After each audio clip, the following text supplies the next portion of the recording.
Good day guys, so meron tayo ditong Epson L121. So ang gamit niyang ink ay pigment. Ang hirap i-focus guys, hindi niya kaya mag-focus. So tignan niyo yung sludge dito guys, ang tigas. Ganyan po ang ink na ganyan po ang ink ng pigment. So nagiging ano siya tawag dito, nagiging rubberized, bastos naman ang hangin.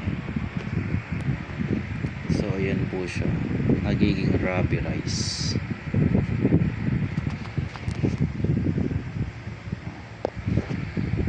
Tigas po yan.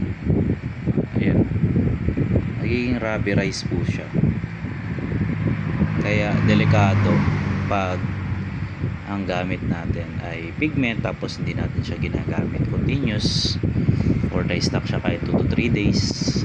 So delikado po. So ayan o, nag-pumping lang po ako para papalambot ko siya. Kung papalambot ko, swerte magagawa, pero pag hindi, wala po tayong magagawa dito. Palit po ito ng green head. Ayan, nakita nyo na sting, na-stock po nila ito. Okay, thank you.